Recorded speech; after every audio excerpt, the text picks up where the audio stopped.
साथियों नमस्कार, मैं हूं संदीप राठौड़ और आप देख रहे हैं मेरा सोशल मीडिया प्लेटफॉर्म। मैं राजस्थानी हूं, मैं मारवाड़ी हूं और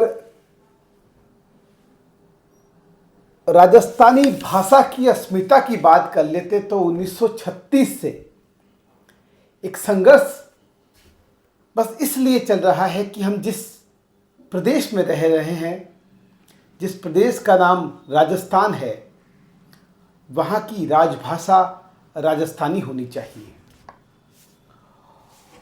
और ये 1936 के बाद लगभग 90 वर्ष के संघर्ष के बाद भी जब सफलता नहीं मिल पाती है, तो इस बात को सोचने के लिए हमें मजबूर होना पड़ता है कि अगर किसी राज्य को उसकी राजभाषा का दर्जा मिल जाए तो उन्हें कितना घमंड होगा।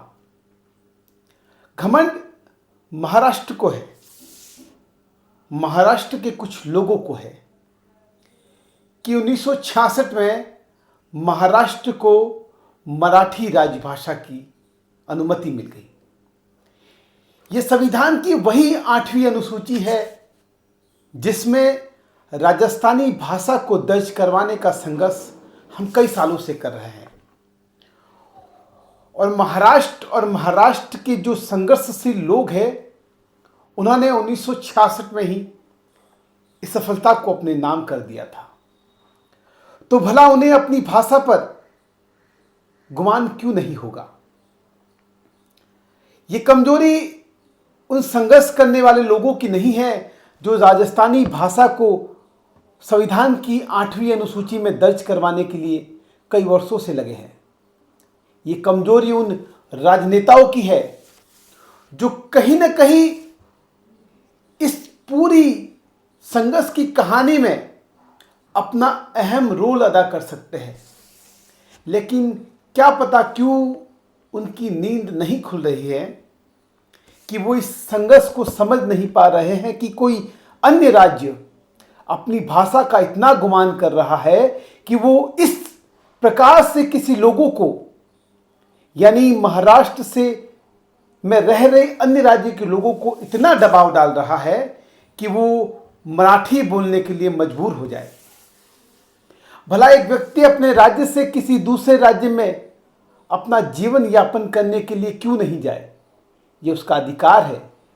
लेकिन जिस तरह की घटनाएं महाराष्ट्र में हो रही है, मराठी भाषा बोलने पर जो दबाव डाला जा रहा है, एक थप्पड़ कांड जो पूरे देश में गूंज रहा है कि मराठी नहीं बोलने पर एक राजस्थानी भाषा को थप्पड़ खानी पड़ी।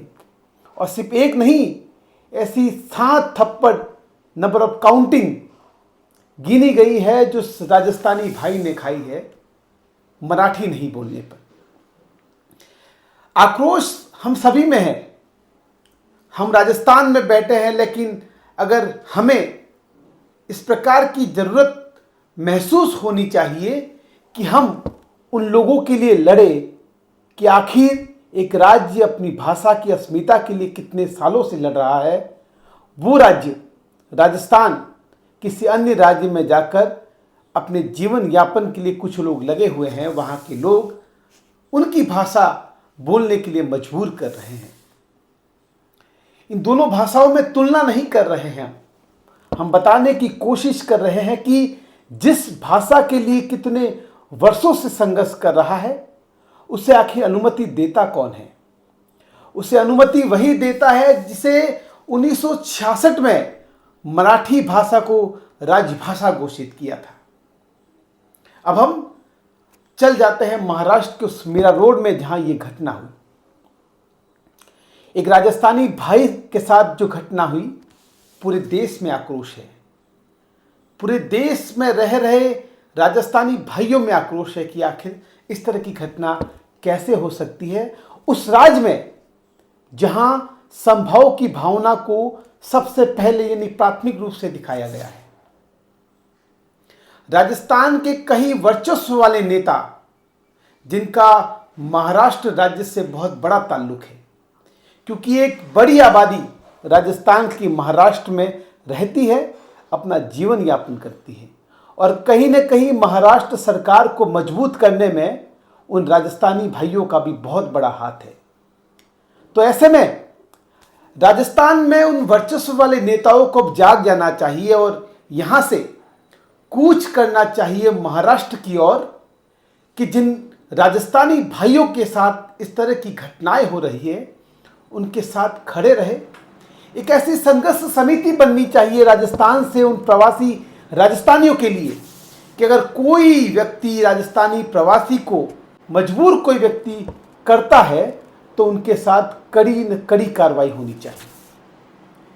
ऐसी आवश्यकता बस इसलिए आन पड़ी है कि ये सोशल मीडिया का दौर है और इस सोशल मीडिया के दौर में लोग लिख लेते हैं कि वो नेताजी जो चुनावों में सफ़ेद कपड़े पहनकर महाराष्ट्र की ओर कूच करते हैं कि अब मैं चुनाव लड़ रहा हूं, मुझे जिताने के लिए आपका सहयोग चाहिए। तो फिर ऐसी घटनाओं में जब वो विकट परिस्थितियों में है तो यहाँ से नेताओं को जरिए ट्रेन, फ्लाइट या फिर अपने निजी कार के उन महाराष्ट्र के उसी जगह पर पहुँचना होगा जहाँ इस तरह की घटना हुई है।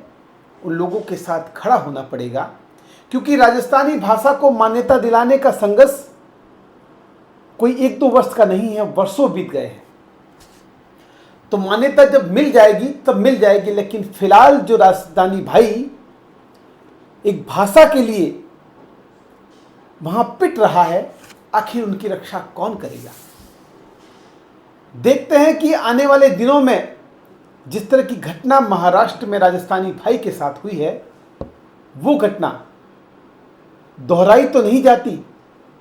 क्या कोई राजस्थान से वर्चस्व वाला नेता महाराष्ट्र पहुंचकर महाराष्ट्र की सरकार से इस तरह की बात कर सकता है क्या कि ऐसी घटनाओं की पुनरावृत्ति नहीं होनी चाहिए? क्योंकि एक कागज पर 4 लाइनें लिख जाने से किसी समस्या का हल नहीं हो सकता। आपको उन लोगों के साथ खड़ा रहना पड़ेगा जो आज एक अलग तरह की मुसीबत में है। एक भाषा के नाम पर इस तरह का बड़ा बवाल अगर हो जाता है तो फिर पिछले कई सालों से रह रहे राजस्थानी भाई जिनका व्यापार में महाराष्ट्र में बहुत बड़ा वर्चस्व भी है, वो फिर आगे के दिन कैसे बिताएंगे? देखते हैं आगे क्या होता है। आगे की अपडेट हम आपको जल्द देंगे। आप देख रहे थे मेरा सोशल मीडिया प्लेटफॉर्म और मैं हूं संदीप राठौर।